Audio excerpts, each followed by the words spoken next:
मैं हूं गरिमा त्रिपाठी और आप मेरे साथ देख रहे हैं छत्तीसगढ़ और मध्य प्रदेश में तेजी से अपनी पहचान बना रहा समाचार चैनल इंडिया टाउन न्यूज। आप सभी का स्वागत है। चलिए डालते हैं सबसे पहले एक नजर इस वक्त की सुर्खियों पर। प्रगति मैदान मेले में इग्नोर हुए मामा। अंतर्राष्ट्रीय ट्रेड फेयर से नदारद मुख्यमंत्री का फ्लैक्स। सभी प्रदेश के सीएम के लगे होर्डिंग्स। शिवराज सिंह चौहान का नहीं कहीं कोई डिस्प्ले। भाजपा प्रदेश अध्यक्ष ने किया पूर्ण बहुमत से सरकार बनाने का दावा। इंडिया टाउन न्यूज पर बोले, जनता से मिला भरपूर आशीर्वाद। त्रस्त मतदाता ने बनाई कांग्रेस से दूरी। अरुण साव ने कहा, खिलेगा कमल।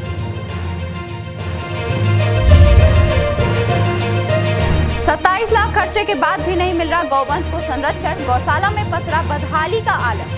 गंदा पानी पीने के साथ ही चारे और चिकित्सा का मोहताज। शिकायत के बाद उमरिया कलेक्टर ने लिया संज्ञान। भांजी को मोहरा बनाकर दुश्मन से लिया इंतकाम। जंगल में बुलाकर गला रेता। 2 टुकड़े में मिला लाश की पुलिस ने सुलझाई गुत्थी। सूरत में मिला सतना से फरार आरोपी। और अब खबरें विस्तार से। वासुदेव कुटुंबकम की धारणा के साथ दिल्ली के प्रगति मैदान में अंतर्राष्ट्रीय ट्रेड फेयर का आयोजन जारी है। कश्मीर से कन्याकुमारी तक लगभग प्रदेशों के प्रतिनिधि इस व्यापार मेले में अपने प्रदेश की खास पहचान के साथ मौजूद हैं। प्रदेशों के अलग जोन के पहचान देने के लिए संबंधित प्रदेश के सीएम के चेहरे इन जोन के मुख्य द्वार पर दिखाई दे रहे हैं, लेकिन मध्य प्रदेश की पहचान कहे जाने वाले और देश भर में चर्चित मुख्यमंत्री शिवराज सिंह चौहान अपने प्रदेश के जोन को प्रतिनिधित्व करते नजर नहीं आ रहे हैं। दिल्ली के प्रगति मैदान पर 14 नवंबर से अंतर्राष्ट्रीय व्यापार मेले की शुरुआत हुई है। यूनाइटेड बाय ट्रेड की अवधारणा वाले इस मेले में भारत के सभी प्रदेशों के विशिष्ट पहचान रखने वाले प्रोडक्ट मौजूद हैं। प्रदेश के व्यापार और उद्योग की दुनिया के सामने पहुंचने के उद्देश्य से आयोजित किए जाने वाले इस मेले का ये 22वां वर्ष है। सभी प्रदेश अपने अपने विशिष्ट और खास पहचान रखने वाले प्रोडक्ट यहाँ डिस्प्ले कर रहे हैं। मेला 28 नवम्बर तक जारी रहने वाला है, लेकिन इस मेले में लगे मुस्कुराते चेहरे में मध्य प्रदेश के मुख्यमंत्री शिवराज सिंह चौहान नहीं दिख रहे। कश्मीर, हिमाचल, दिल्ली, पंजाब, हरियाणा से लेकर असम, गुजरात, आंध्र, गोवा, कोलकाता या चेन्नई तक के अलग अलग जोन के प्रदेशों के संस्कृति के लिहाज से आकार दिया गया है। इन जोन के मुख्य द्वार पर प्रदेश के नाम के साथ वहां के मुख्यमंत्री मुस्कुराते चेहरे के साथ दिखाई दे रहे हैं, लेकिन संभवतः यह पहली बार है कि मध्य प्रदेश के जोन पर मुख्यमंत्री शिवराज सिंह चौहान दिखाई नहीं दे रहे हैं। मध्य प्रदेश के जोन को आकार भी इस तरह दिया गया है कि इसमें शिवराज का चेहरा डिस्प्ले करने की गुंजाइश ही नहीं है। हॉल संख्या 5 में पिछले हिस्से में बनाए गए इन जोन को गुजरात के पीछे रखा गया है, जबकि इसके पड़ोस में पंजाब को रखा गया है। वहीं मध्य प्रदेश की गोद से आकार लिए छोटे प्रदेश छत्तीसगढ़ ने अपनी पारंपरिक संस्कृति को दिखाते हुए प्रदेश की मौजूदगी यहां दर्ज कराई है। मध्य प्रदेश विधानसभा के हाल ही में चुनाव के परिणामों की प्रतीक्षा और चुनाव के नतीजे के बाद सीएम चेहरे में बदलाव की सुगमुगाहट को इस व्यापार मेले में प्रदेश के कमजोर प्रतिनिधित्व से जोड़ा जा रहा है।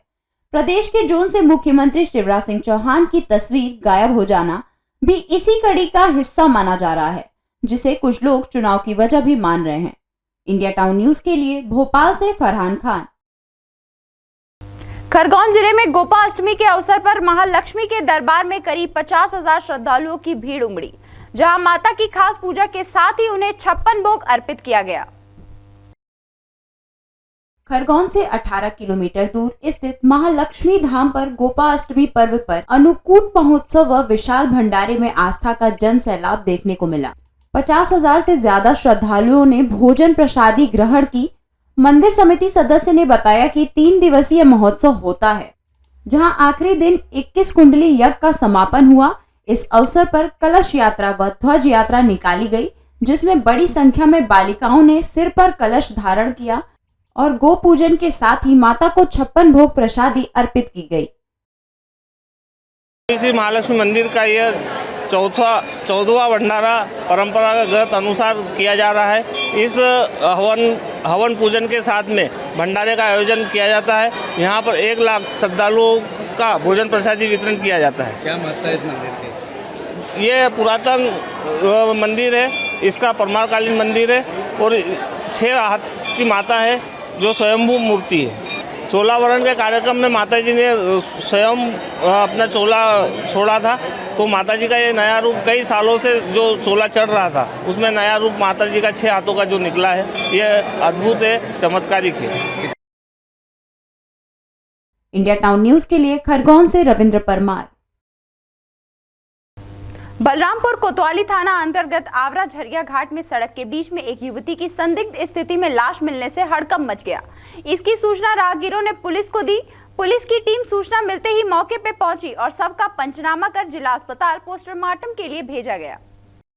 बलरामपुर से होकर गुजरने वाले NH 343 मार्ग जो छत्तीसगढ़ और झारखंड को छोड़ता है, यहाँ सोमवार की शाम आवरा झरिया घाट पर संदिग्ध हालत में सड़क के बीच युवती की लाश मिली थी, जिसके बाद राहगीरों ने बलरामपुर कोतवाली पुलिस थाना में सूचना दी। पुलिस की टीम सूचना मिलते ही मौके पर पहुंची। मृतक युवती के पास से बरामद पर्स के आधार पर उसकी शिनाख्त अंबिकापुर निवासी पूजा देवांगन के रूप में की। पुलिस को युवती के पास से 7 ATM कार्ड, 1 ब्लैंक चेक और 5070 रुपए मिले। युवती अंबिकापुर में ही एक निजी कंसल्टेंसी में रिसेप्शनिस्ट के पद पर कार्य करती थी। पुलिस ने युवती के परिजनों को सूचना देने के बाद शव को पोस्टमार्टम के लिए भेज दिया। फॉरेंसिक एक्सपर्ट द्वारा भी घटनास्थल की बारीकी से मुआयना किया गया। थाना बलरामपुर क्षेत्र अंतर्गत बलरामपुर से रामानुजगंज जाने वाली रोड पे आवरा झरिया के पास कल शाम 4 बजे 4:30 बजे के आसपास सूचना मिली कि एक युवती की बॉडी मिली है। सूचना पर पुलिस रवाना हुई। वहां पे देखा तो ऑन द स्पॉट वो डेथ हुआ ऐसा लगने पर फिर वहां से बॉडी को हॉस्पिटल में मर्चुरी में रखवाया गया था।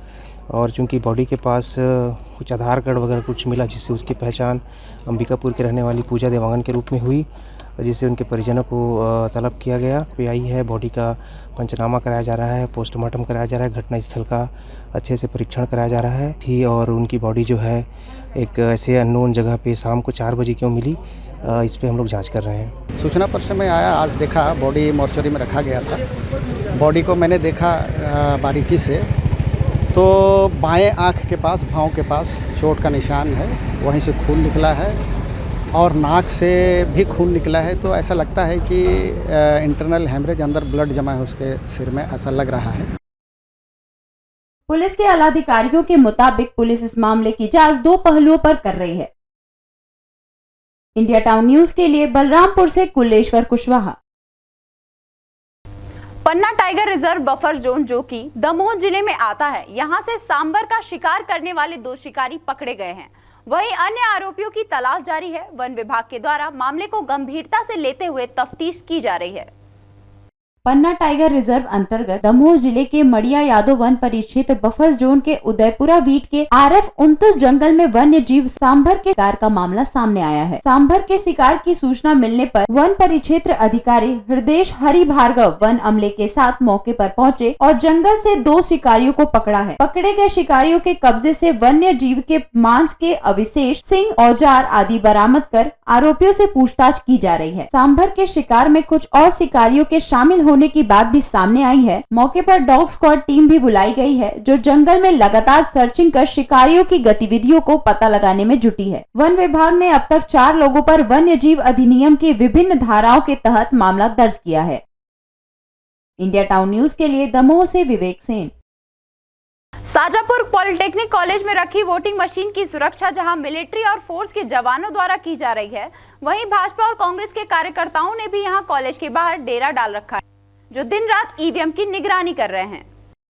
17 तारीख को विधानसभा चुनाव के मतदान शांतिपूर्वक हो गए थे, जिसके बाद प्रशासन द्वारा जिले भर की ईवीएम मशीन को पॉलिटेक्निक कॉलेज में रख दिया गया है, जिसकी निगरानी में मिलिट्री फोर्स के जवान और पुलिसकर्मी 24 घंटे लगे हुए हैं। बावजूद इसके भाजपा और कांग्रेस के कार्यकर्ताओं ने भी पॉलिटेक्निक कॉलेज के बाहर अपना डेरा डाला हुआ है। 17 दिनों तक पार्टियों के कार्यकर्ता ITI परिसर के बाहर निगरानी के तौर पर रहेंगे। ITI परिसर के बाहर 2 बड़ी सी LED लगी हुई है, जिसमें अंदर की होने वाली हर छोटी बड़ी चीजों पर नजर रखी जा रही है।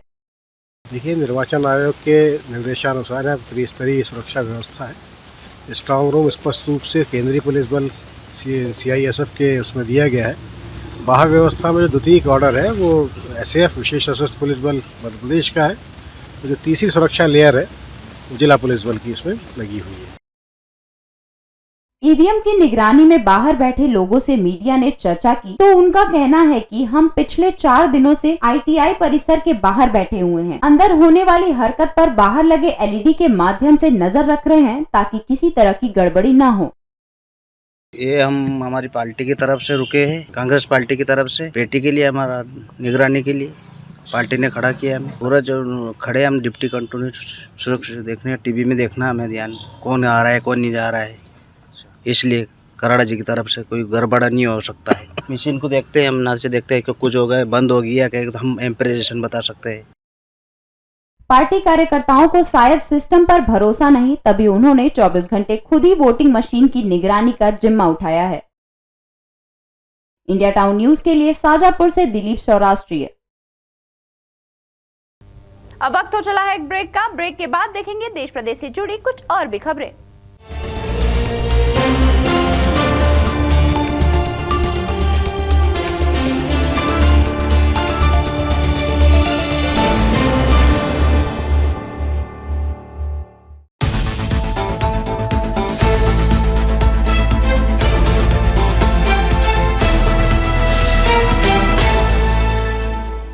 ब्रेक के बाद आपका स्वागत है। छत्तीसगढ़ विधानसभा चुनाव 2023 की 90 विधानसभा का मतदान होने के बाद पहली बार इंडिया टाउन न्यूज रायपुर संवाददाता प्रेम निर्मलकर से भाजपा प्रदेश अध्यक्ष अरुण साव ने कहा कि चुनाव अभियान के दौरान जनता का स्नेह और आशीर्वाद भाजपा को मिला है। जनता ने मन बना लिया था कि छत्तीसगढ़ में कांग्रेस की कुशासन को खत्म करना है। सभी जगह से यही आवाज आई, अब ना सही वो बदल के रही वो। उन्होंने आगे चर्चा करते हुए कहा कि छत्तीसगढ़ में पूर्ण बहुमत से भाजपा की सरकार बनेगी और कमल का फूल खिलेगा। छत्तीसगढ़ के 90 विधानसभा सीटों में मतदान हो चुके हैं। मतदान के बाद प्रदेश अध्यक्ष भाजपा के जो अरुण साव हैं, हम उनसे चर्चा करते हैं, जानते हैं कि चुनावी सरगर्मी को लेकर काफ़ी हचपच रहा है। चुनाव में ऐसे जो है काफ़ी महत्वपूर्ण रही है, चूँकि अब 3 दिसंबर को मतदान के परिणाम जो आने वाले हैं, उसको लेकर के क्या लगता है कि किसके सिर में ताज छत्तीसगढ़ की होगी? चुनाव अभियान के दौरान जो जनता का स्नेह और आशीर्वाद भारतीय जनता पार्टी को मिला है, मैं अभिभूत हूँ। और निश्चित रूप से जनता ने स्पष्ट रूप से ये मन बना लिया था कि कांग्रेस की कुशासन और भ्रष्टाचार से मुक्ति पाना है, परिवर्तन करना है। सब जगह से यही आवाज़ आता था कि अब नहीं सही वो बदल के रही वो। बच्चा बच्चा ये बोलता था कि भाजपा आवत है। तो जनता का मन पूरी तरह से बन गया था। 3 दिसंबर को जब मतगणना होगी तो जनता का मत स्पष्ट रूप से दिखेगा। छत्तीसगढ़ में कमल खिलेगा, नया सवेरा होगा, कुशासन और भ्रष्टाचार से जनता को मुक्ति मिलेगी, छत्तीसगढ़ खुशहाली और तरक्की की ओर आगे बढ़ेगा। क्या लगता है छत्तीसगढ़ में जो घोषणा पत्र की बात होती है, तमाम जो पार्टियां हैं, कांग्रेस ने भी अपना जन घोषणा पत्र जनता के पास रखा और आपने भी रखा, तो किन किन मुद्दों को लगता है कि आप जो छत्तीसगढ़ में अपनी सरकार बनाने के लिए दावा करते हैं? देखिए, कांग्रेस का घोषणा पत्र छलावा है, झूठ का पुलिंदा है। 2018 के एक भी वादे पूरे नहीं हुए, फिर नए वादे लेकर चले आए। 700 घोषणाएं उन्होंने की है 5 साल में। ये घोषणा, ये वादा, वो भी कांग्रेस का। ना बाबा ना, जनता को तो बिल्कुल भरोसा नहीं है इनकी घोषणा पर, इनके वादे पर। झूठ बोलने में ये माहिर है। जो चाहो घोषणा करवा लो कांग्रेस के नेताओं से, और हर नेता रोज एक घोषणा करता है, जितनी चाहे घोषणा कर दे। तो कांग्रेस के घोषणा पर जनता को बिल्कुल भी भरोसा नहीं है। जनता को भरोसा है तो केवल भारतीय जनता पार्टी पर कि छत्तीसगढ़ का भविष्य किसी के हाथ में सुरक्षित होगा, तो वो भारतीय जनता पार्टी है। इसलिए जनता ने भारतीय जनता पार्टी पर भरोसा किया है। 3 दिसंबर को जब मतों की गिनती होगी, कमल खिलेगा, कुशासन और भ्रष्टाचार से छत्तीसगढ़ की जनता को मुक्ति मिलेगी और छत्तीसगढ़ खुशहाली और तरक्की की ओर आगे बढ़ेगा। कांग्रेस ने तो वादा किया है कि इस बार 75 पार का नारा देकर उन्होंने प्रचंड मतों से सरकार बनाने की बात की है, तो आप भी ये वादा कर रहे हैं। तो क्या लगता है कि जो इस बार जो ताज बनने वाले हैं, तो आपको कितना कारगर साबित होता है कि आप कर पाएंगे? ये 75 पार का नारा लगातार रटते रहे। अभी 3 दिन पहले इन्होंने 65 पार कहा, अभी 2 दिन पहले ये 55 में आ गए हैं, और 3 दिसंबर आते आते ये कहाँ पर जाएंगे ये पता चलेगा। पर मैं आपको कह सकता हूँ, पूरे आत्मविश्वास के साथ, पूरे विश्वास के साथ कि 3 दिसंबर को पूर्ण बहुमत से भारतीय जनता पार्टी की सरकार बनेगी, छत्तीसगढ़ में नया सवेरा होगा, कांग्रेस के कुशासन और भ्रष्टाचार से छत्तीसगढ़ को मुक्ति मिलेगी, छत्तीसगढ़ खुशहाली और तरक्की की ओर आगे बढ़ेगा।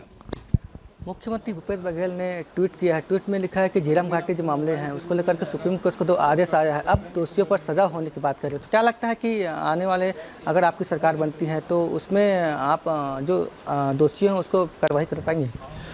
देखिए, हमारी सरकार ने झीरम मामले की जांच निष्पक्ष रूप से कराने का हर संभव प्रयास किया। हमने जांच NIA को सौंपी, हमने जांच के लिए एक न्यायिक आयोग का गठन भी किया। और सवाल तो इस बात का है कि भूपेश बघेल जी लगातार दावा करते थे कि झीरम का सच मेरे जेब में है, पर न वो आयोग को वो सच दिए, न NIA को दिए। पता नहीं भूपेश बघेल जी किसे बचाना चाहते थे, क्या छुपाना चाहते थे कि वो झीरम का सच जेब से बाहर नहीं निकला। वो सच निश्चित रूप से बाहर निकलना चाहिए। उप मुख्यमंत्री TS सिंहदेव ने एक अपनी भावनाएं व्यक्त की है, क्योंकि मुझे मुख्यमंत्री अगर नहीं बनता है तो मैं चुनाव नहीं लड़ूंगा। तो क्या लगता है कि कांग्रेस में भेतरघात के मामला सामने आ रहे हैं? जब नाव डूबने लगता है तो इस प्रकार से घटनाएं होती है।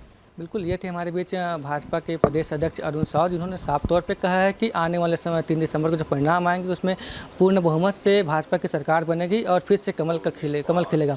मेरे सहयोगी दीपेश सोनकर के साथ मैं Prem Nirmalkar, India Town News, Jaipur, Chhattisgarh. जंगलों के लगातार कम होने से जंगली जानवर शहरों का रुख कर रहे हैं और जिसमें सबसे ज्यादा देखा जा रहा है तेंदुए का पलायन।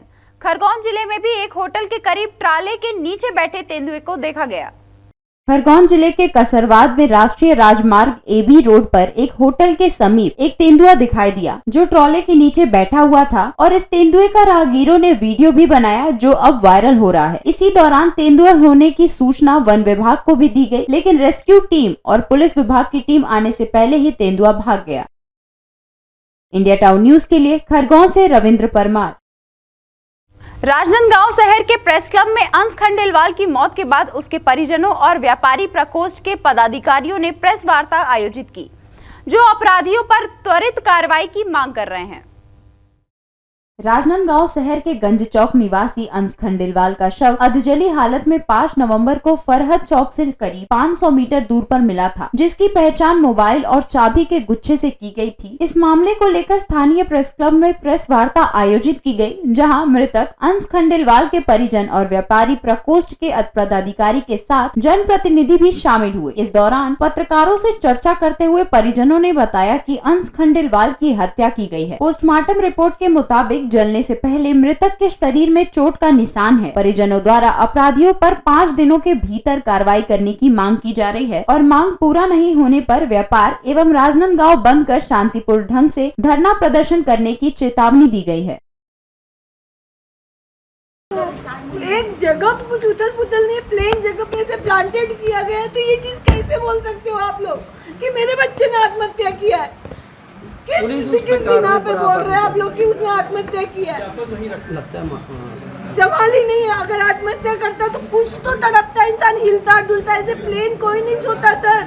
किसने आज तक आप लोगों ने भी इतने केसेस देखे? कौन सा ऐसा प्लेन सोया हुआ बच्चा मिलता है? और 8 दिन तक मोबाइल में न धूल मिट्टी न चाबी में धूल मिट्टी कुछ नहीं है। अंश के साथ राजनांदगांव के सभी व्यापारी, सभी संगठन के लोग जुड़े हुए हैं। जांच जो है संतोषप्रद हो, इसके लिए प्रयासरत हैं और हमारा एक ही मोटो है कि 5 दिन के अंदर में इसकी प्रॉपर वे में जांच हो और कोई नतीजे निकल के सामने आए, ताकि उन लोगों पे कार्रवाई हो सके जिन्होंने इस वारदात को अंजाम दिया है। अगर ये 5 दिन में नहीं होता है तो हम व्यापारी संगठनों के लोग सब आपस में मिलकर राजनांदगांव बंद, व्यापार बंद, ऐसी कुछ चीज़ों के पहल करेंगे शांतिपूर्ण तरीके से। इंडिया टाउन न्यूज के लिए राजनांदगांव से अमित चटर्जी के साथ ऐश्वर्य श्याम। पेंड्रा रतनपुर बिलासपुर मार्ग में कोयले से लोड तेज रफ्तार ट्रॉला अनियंत्रित होकर सड़क किनारे बने कच्चे मकान में जा घुसा, जिससे मकान क्षतिग्रस्त हो गया। साथ ही और 4 मवेशी भी गंभीर रूप से घायल हो गए। वहीं मौके से चालक फरार है। बिलासपुर से कोयला भरकर मध्य प्रदेश के कोतमा जा रहा तेज रफ्तार ट्रॉला अनियंत्रित होकर सड़क किनारे बने कच्चे मकान में घुस गया, तेज रफ्तार ट्रॉला की जोरदार टक्कर से कच्चा मकान पूरी तरह क्षतिग्रस्त हो गया। गनीमत रही कि इस घटना में किसी की जान नहीं गई, लेकिन किसान के 4 मवेशी घायल हो गए हैं। ये गाड़ी फैल गया है। कितने बजे की घटना है? 3 बजे रात को। कितना नुकसान हुआ आपका? ये पूरा दीवार गाय बैला में ठोकाया है, वो भी नुकसान हुआ है सब। गाय बैला को भी चोट आई है? हाँ, चोट आई, एक थे बैला के पैर टूट गया है। हाँ, तो उसके बाद गाड़ी वाले कहाँ गए? गाड़ी वाले भाग गए, सेठ दे है। घटनास्थल पर वाहन को छोड़कर चालक मौके से फरार हो गया। घटना की सूचना मिलते ही वाहन मालिक घटनास्थल पर पहुंचा। इंडिया टाउन न्यूज के लिए जीपीएम से दया सिंह परिहार। उज्जैन के धन्वंतरी आयुर्वेदिक महाविद्यालय को 2 नए पाठ्यक्रम शुरू करने की मिली अनुमति के बाद अब यहां पंचक्रम में एमडी और प्रसूता तंत्र में एमएस के कोर्स नए सत्र से प्रारंभ किए जा रहे हैं। धन्वंतरी आयुर्वेद महाविद्यालय उज्जैन में आयुष विभाग अंतर्गत भारत सरकार के भारतीय चिकित्सा पद्धति राष्ट्रीय आयोग से 2 नवीन विषयों पंचकर्म में एमडी एवं प्रसूता तंत्र में एमएस स्नातकोत्तर पाठ्यक्रम प्रारंभ करने की अनुमति प्राप्त हो गई। इसी सत्र 2023-24 से ही दोनों विषयों में स्नातकोत्तर पाठ्यक्रम में 3-3 सीटों पर छात्र प्रवेश प्राप्त कर सकेंगे। प्रधानाचार्य डॉक्टर जेपी चौरसिया ने बताया कि महाविद्यालय में पूर्व से 3 विषयों में स्नातकोत्तर पाठ्यक्रम संचालित हैं। 2 नवीन विषयों में मान्यता प्राप्त होने से अब 5 विषयों की 17 सीट पर स्नातकोत्तर पाठ्यक्रम में प्रवेश दिया जा सकेगा। उन्होंने बताया कि प्रमुख सचिव आयुष एवं आयुक्त आयुष श्रीमती सोनाली पोंछे तथा संभायुक्त उज्जैन संभाग के विशेष प्रयास एवं मार्गदर्शन से 2 नवीन विषयों से मान्यता प्राप्त करना संभव हो सका।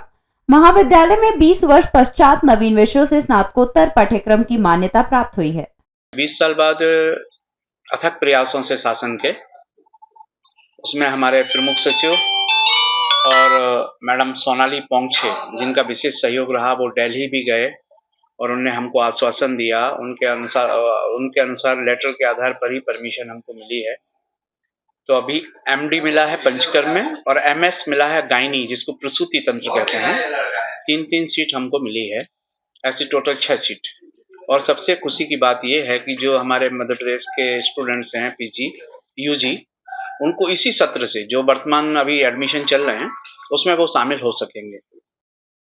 इंडिया टाउन न्यूज के लिए उज्जैन से प्रियंक। एक बार फिर अब वक्त हो चला एक छोटे से ब्रेक का। ब्रेक के बाद देखेंगे देश प्रदेश से जुड़ी कुछ और भी खबरें।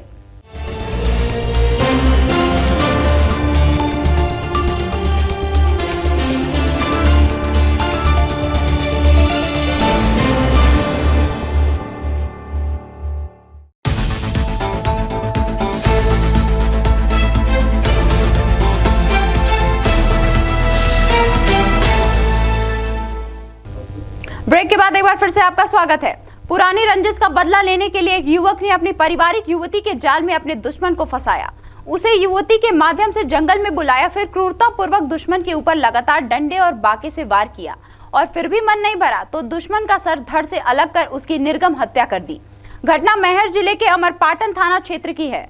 हत्या के बाद आरोपी सूरत भाग गया। पुलिस ने मामले की छानबीन की और हत्या करने वाले आरोपी को सूरत पुलिस की मदद से गिरफ्तार कर अमरपाटन थाने ले आई।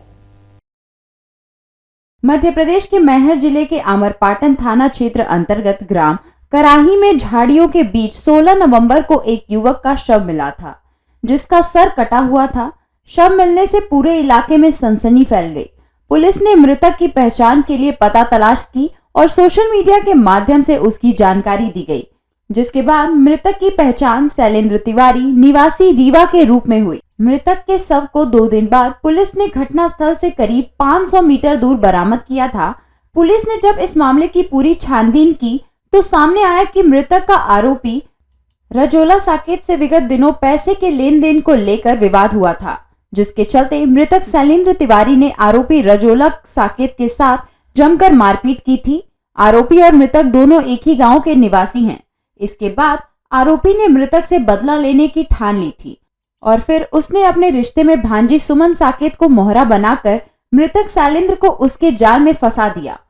इसके बाद आरोपी युवती ने उसे अमरपाटन क्षेत्र में बुलाया, जहां उसके साथ आरोपी रजोल घात लगाए बैठा था और जैसे ही मृतक शैलेंद्र तिवारी मौके पर पहुंचा, आरोपी रजोल ने शैलेंद्र पर लाठी डंडे से हमला कर दिया और आखिर में बक्का उठाकर उसका सर धड़ से अलग कर दिया।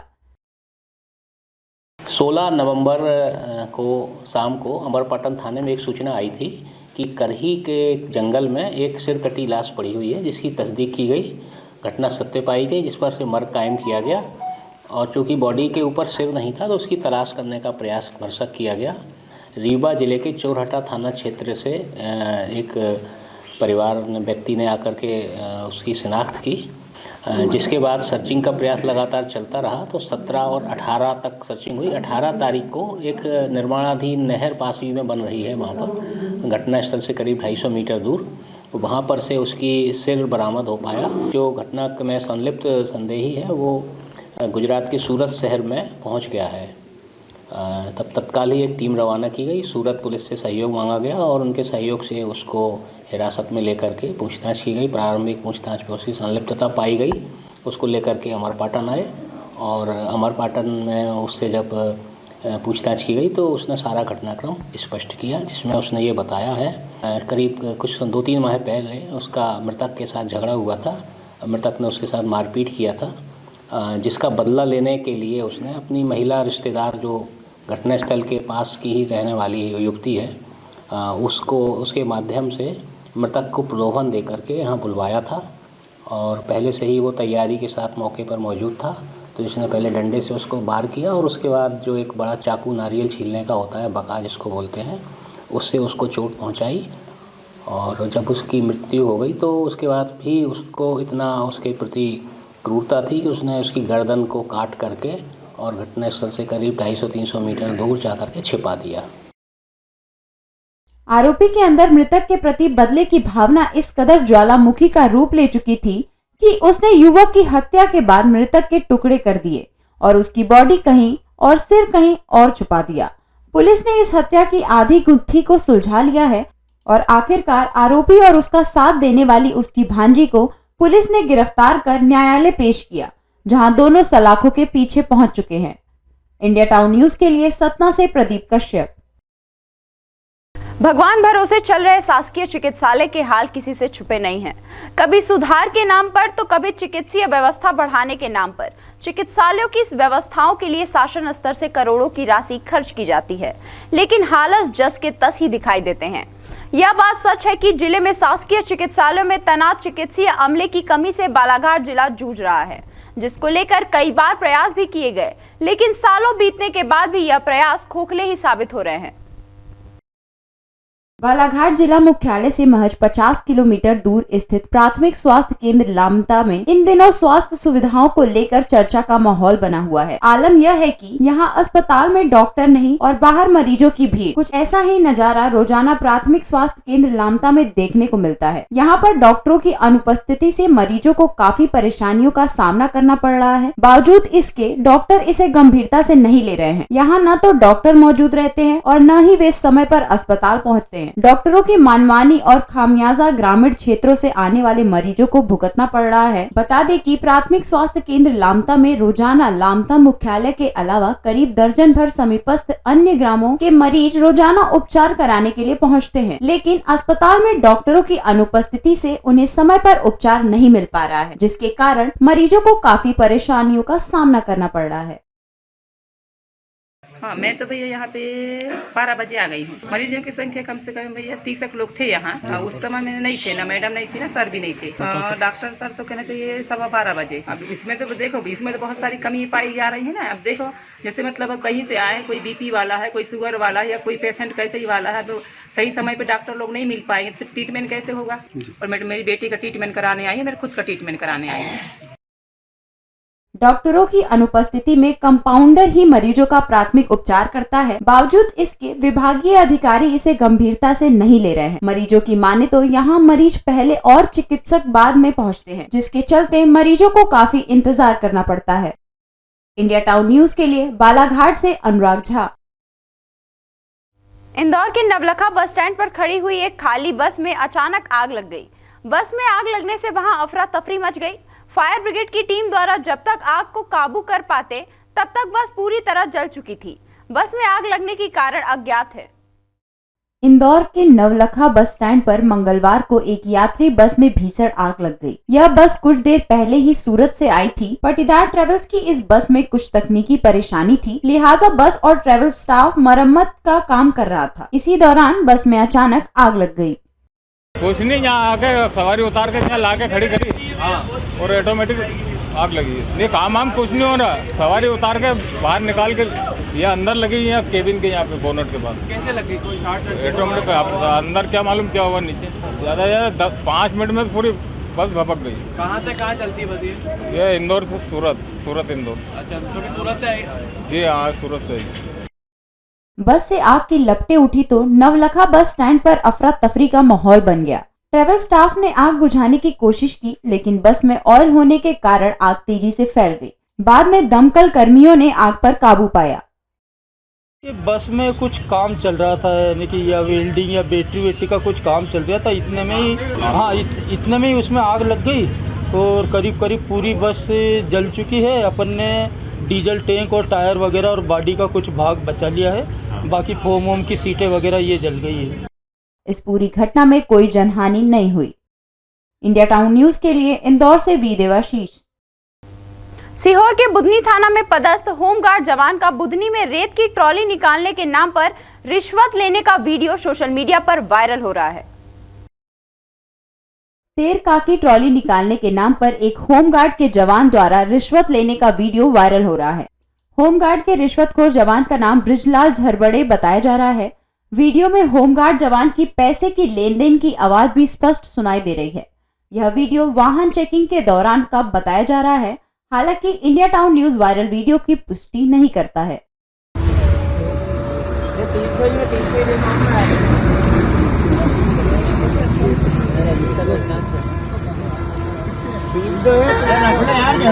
अपने ही लड़का है यार। अरे मैं भी तो अपने ही हूँ। हाँ रख लो, तब अपनी याद आती, बाकी पूछते हो क्या? ठीक है यार, भैया उधर तो थाने में रात भर बंद रहा, तब उनको नहीं कहा। वहीं इस पूरे मामले पर बुधनी एसडीओपी शशांक गुज्जर ने बताया कि जवान का वीडियो सामने आने के बाद उसे थाने से हटाकर होमगार्ड डिपार्टमेंट में वापस भेज दिया है। उसकी किट जमा कर ली गई है। वीडियो की जांच शुरू कर दी है। दोषी पाए जाने पर आगे की कार्रवाई की जाएगी।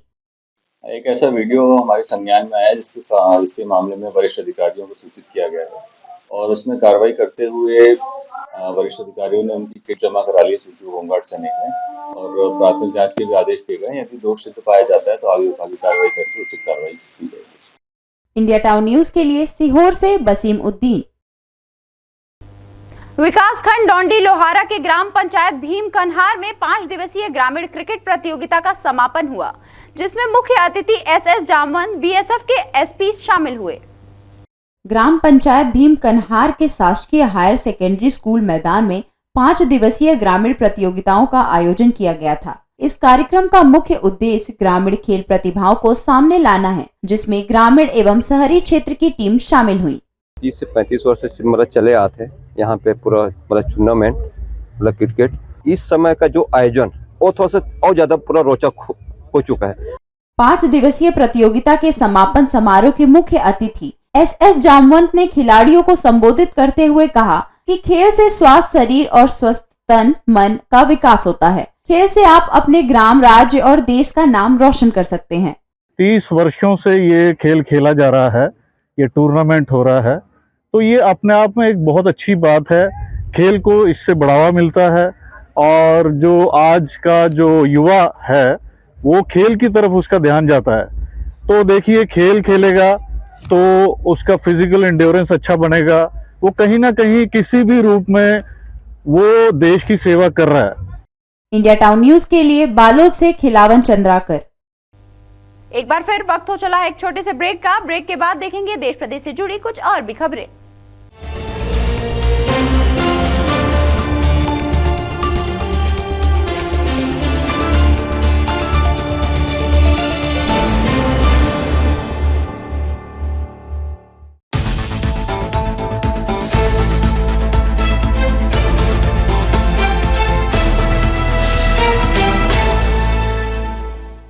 ब्रेक के बाद एक बार फिर से आपका स्वागत है। कहते हैं कि गाय के शरीर में 33 करोड़ देवता वास करते हैं, इसीलिए चाहे कांग्रेस हो या बीजेपी, गाय को राष्ट्रीय धरोहर की मांग करते आए हैं। इसीलिए गाय को चुनावी मुद्दा भी बनाया जाता है। गाय को सुरक्षित रखने के लिए, गाय का संवर्धन करने के लिए गौशाला बनाई गई है, लेकिन इतना पैसा खर्च होने के बाद भी गाय गौशालाओं में सुरक्षित नहीं है। मामला उमरिया जिले के ट्राइबल ब्लॉक बिरसिंहपुर पाली के ग्राम कुमुर्दू ग्राम पंचायत का है, जहां पर 27 लाख रुपए की लागत से एक गौशाला का निर्माण कराया गया कि यहां पर गायों को अच्छा भोजन, अच्छा पानी व चिकित्सा के माध्यम से अच्छा स्वास्थ्य दिया जाएगा। लेकिन हकीकत कुछ और ही है। जहां पर गायों के लिए पौष्टिक चारा लगाना था, उस जगह पर गौशाला के देखरेख करने वाले खुद के लिए सब्जी लगाकर रखे हुए हैं। जानकारी के मुताबिक गायों को चारा पानी भी ठीक से नहीं दिया जाता है और न ही कभी उनके स्वास्थ्य की जांच कराने की कोई टीम आती है। मेरा यहाँ आना हुआ है विगत 4 से 5 दिनों से। यहाँ मैं अलग अलग टाइम पे आ रहा हूँ, सुबह 8 बजे, 10 बजे, 12 बजे, 3 बजे, 5 बजे। यहाँ किसी भी प्रकार से कोई भी यहाँ उपस्थित नहीं मिलता है। और यहाँ की हालत देख के मुझे तो अभी ये महसूस होने लग गया है कि अगर मैं उस गाय को यहाँ ला के छोड़ दूँ तो जीते जी वो मतलब समय से पहले ही यहाँ मर जाएगी। ना तो यहाँ पानी की व्यवस्थाएं दिख रही हैं और न किसी तरह की खाने की व्यवस्थाएं दिख रही है। और इसकी व्यवस्था के लिए मैं सरकार को दोषी देना चाहूँगा, क्योंकि सीधी सी बात यह है, एक गाय को 20 रुपये मिलता है और गाय का पेट बड़ा होता है। 10 रुपये किलो एक भूसा आता है। 2 किलो भूसा में कभी गाय पूरा खा नहीं सकती, मतलब उनका भरपेट नहीं हो पाएगा। इसलिए सीधे से बात है, हाँ, भरपूर खाना नहीं मिल पाता।